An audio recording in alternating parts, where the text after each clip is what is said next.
Tandaan po natin na grabe ang kalokohan ng ginawa nila ngayong 2025. May aligasyon po na nagkakabilihan ng boto doon mismo sa loob ng COMELEC para lamang mapanalo ang mga kandidato. At ako po personally, may hawak ako ng mga recorded messages at recorded na conversation na umaamin po mismo ang mga napakataas na tauhan sa COMELEC at alam nyo na kung sino ang tinutukoy ko. Sa statement ni Chairman George Garcia, kailangan mo ng 300 million pesos para manalo. Inuulit ko, hindi ko ginagawa ang lahat ng bagay na ito. Hindi ko itataya ang aking buhay kapag hindi ako naniniwala sa aking mga ginagawa. Dahil merong ginawang krimen si Chairman George Garcia at dapat siyang makulong habang buhay. Boom! Ayan po, mga kaibigan, Attorney Respicio, umaarangkada na naman. Nako. Kawawa po si Georgie. Ha? Georgina. Nako mga kaibigan, mukhang talagang malapit na po, no? Malapit na po ang katapusan ni Georgina, ha? Himas rehas po mga kaibigan. Nako, mukhang matitikman na niya, guys. Ang lasa ng kalaboso. Mukhang may magpapasko sa sa kulungan kung tutuusin mga kaibigan, hawak na po ni Attorney Respicio ang recorded audio. Ibig sabihin ng recorded audio mga kaibigan, isa pong conversation yan na magpapatunay po na meron talagang nagkaroon ng bayaran. Naka-record po mga kaibigan, audio, hindi niya alam. Marami pong may hawak nun. At hawak na po ngayon ni Attorney Respicio. Kasi bawat conversation guys, nirecord pala. So hindi niya alam. Ngayon, pag pinakita po yun at pinarinig po yung conversation na yun, nako, magkakaroon po tayo ng Hello Garci Part 2. Karma talaga ito, karma. Ito yung sinasabi natin mga kaibigan na karma is real. Na karma na po itong si chairman dahil hanggang ngayon mga kaibigan, hindi pa rin niya ina-address ang mga problema. Sa katunayan po, inaantay pa rin ang karamihan. Itong Duterte Youth Party List, hindi pa rin na-proclaim. Samantalang, itong si Boy Dila, mga kaibigan, ay umaarangkada na po sa Kongreso, guys. Ha? Congressman na ang dating ni Boy Dila. Kawawa naman ang Duterte Youth Party List. Kawawa naman si Cardema. Kaya po, mga kaibigan, ito pong si Attorney Respicio, guys, hindi po siya hihinto. Okay? Kaya hindi rin tayo kailangan huminto. Kailangan tuloy-tuloy din po tayo mga kaibigan. Dahil si Attorney Respicio po, tuloy-tuloy po ang kanyang pakikipaglaban po dito sa mga kabalastugan na ginagawa po ni Georgie. Ha? Yeah, baby! Georgie! Talagang malamang sa malamang mga kaibigan, ay makakaganti na po talaga yung mga kandidato po na biktima po. Ang dami biktima Ang dami talagang biktima mga kaibigan. Hindi po sila na-proclaim guys, no? Kawawa naman. Yung totoong nanalo po, talagang dinidikyo po nila. Samantalang yung hindi naman talaga nanalo, yun pa yung ginagawa nilang panalo. Which is, sabi po ng Supreme Court mga kaibigan, hindi pwede yun. Dahil second placer. Pero bakit po mga kaibigan, hinahayaan lang po nitong si chairman. Kaya ngayon, payback time na po mga kaibigan dahil hawak na po ni Attorney Respicio ang mga audio recorded. Yes! Ang katapusan. May revelasyon. Grabe, di ba? Sabi ko sa inyo hawak na niya yung audio recorded syempre mga kaibigan, ang mga audio recorded po, mga ebidensya yan na kailangan po nilang protektahan yan. Kasi yan na lang po ang bukod tanging mga ebidensya po na pwede po nilang i-present sa kaso po. Kasi nag-file na po sila ng case sa NBI. Marami po ang nag-file ng case. Sabi ko nga sa inyo guys, million po ang counts itong si George. Ibig sabihin, kahit magbayad siya, ubos po ang pera ni George. Wala po matitira sa pera niya. At siguradong makukulong po siya mga kaibigan. 20 to 40 years po ang kulong niyan. O hindi lang, no? Hindi lang pala 40 to 20 years. Hindi lang pa 20 to 40 years. Marami pa pang taon yan. No? Ilang years pa. Talagang makukulong po siya mga kaibigan ng habang buhay. Dahil ang dami po niyang violation. Kaya abangan po natin yan mga kaibigan. Dahil seryoso po yan ito pong si Attorney Harold Respicio ay seryoso po yan. Hindi po yan joke, no? Alam naman natin si Attorney Harold, talagang napaka ano po yan, no? Energetic, no?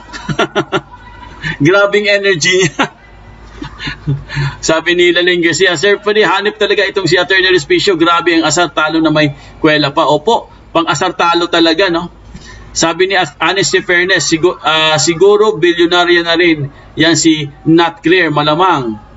Jennifer Danlayon, gi-appeal na ang mga sabongero, Sir Foodie. Oo, pati sabongero eh. Pati sabongero po, no? Hay, nako. Leticia Panti, good evening po, Sir Foodinet. Jose Boris, idol. Diyan sa binabayan ng kasinungalingan yan. Pag nasabi niya yung totoo, tiyak palayasin siya dyan sa pwesto niya. Kawawa naman. Opo, tama po kayo, Jose Boris. Mercy Pangilinan, sana nga makulong ka. John Lapunete, baka hanggang press-con lang. Yan, walang makulong. May makukulong po niyan, sigurado. Kasi hawak na nila yung, yung audio recorded. Catbit, nako, attorney, hindi makulong si Georgia. May ingay ka na naman. Nakatulog na. Hindi pala nakatulog. Hindi nakatulog si Georgia. Dahil maingay, sabi ni Catbit. Joe Boy, galing. Jun Lapunete, masyado kasi siyang maingay sa mga hinahawakan niyang. Mapunta lang siya sa wala kasi siyang kontra dyan. Lahat-lahat ay mga sinasabi ni Attorney Respicio. Critical Ban, 715 likes na po tayo. Gary Espadere, may araw din sila, Sir Foodie. Catbit, long life na, sir. Opo. June Lapunete, good night, Critical Ban, sweet dreams. Critical Ban, 725 likes. Yes! Dagdagan po natin yung likes. Laling Garcia, Sir Foodie, uurong na iagbols ni Georgie kung nasa kulungan na siya. Nako, talagang makakatikim talaga yan si Georgie na yan. Makakatikim po ng kulong yan, mga kaibigan. Antayin lang po natin, guys, kasi po alam naman natin ang panahon ngayon, di ba?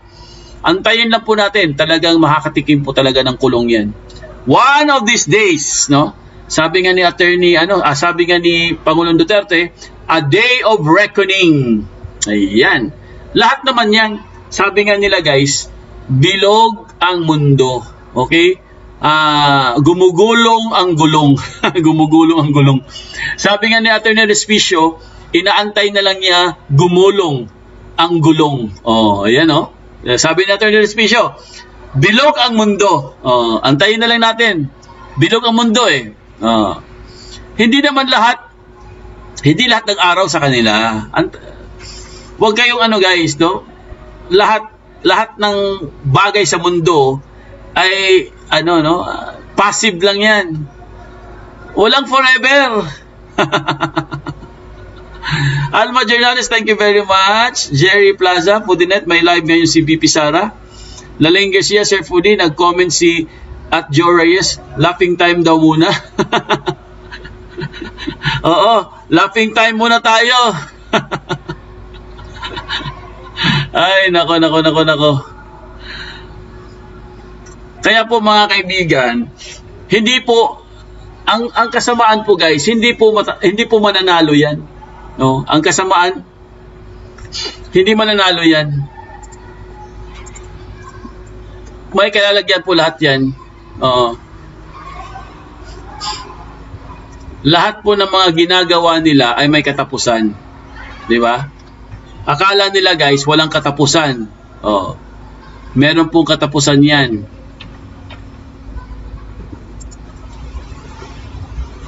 Balang araw po, magsisisi po sila.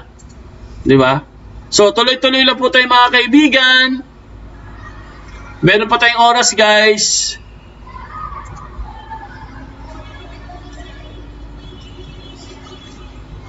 Neb Zemog, dapat lang makulong siya. Sobrang abusado at korap. Oo, dapat talaga makulong.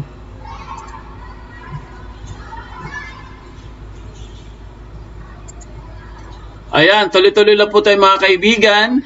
Kaso yung gulong na flat, na flat na yung gulong, buang nis na Catbit eh. Linida Pakingan, yan si Palengkera, laging fake news, kaya itawag sa kanya fake. Talagang lumusot Alam mo, sabi nga ni Miss Palutikia, itong gobyerno na to, ang galing po nilang lumusot. Talagang lahat po may kalusot. Lahat po talagang lumulusot. Epifanio de la Cruz, pag may... Opo, Epifanio de la Cruz, pag may gabi, may umaga. Yes. Di ba? Tama po kayo, Epifanio de la Cruz.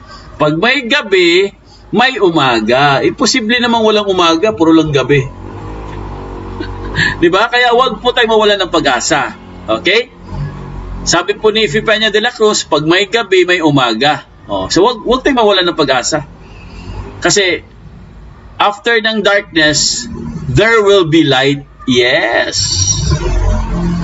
Manuel Lim, yan yung sinasabi ni Triniling. Anong sinasabi ni Triniling? So, tuloy-tuloy lang po tayo guys. May oras pa tayo. Sa mga hindi pa po nagtuslok-tuslok ng pindot-pindot dyan, beke naman, yung mga suki natin dyan. Beke naman. Beke, pwede po tayong mag-pindot-pindot. Dagdag lang po sa channel. Dahil pag nag-likes po kayo at nag-subscribe po kayo sa channel namin, ay masayang-masaya na po si Foodinet. Kaya ano pang hinintay nyo? Pindot-pindot na po guys. Yan. Scarlett Manalo, kawawa yung mga natalo, dapat paimbisigahan din. Kawawa nga yung di ba? Ang kawawa nga yung Duterte Youth Party List di ba? Ang Duterte Youth Party List po mga kaibigan, legit talaga silang nanalo.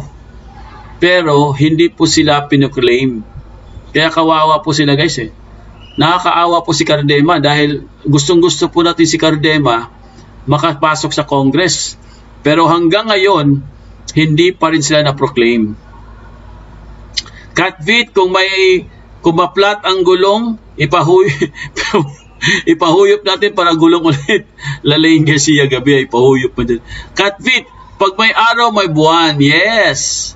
Inch Charmy, 743, 760 likes. Yes, dagdagan po natin yung likes. Dagdagan po natin. Paramihan po ng likes. Yay! Maraming salamat. Likes. Renato, shout out. Ayan, Siyempre mga kaibigan,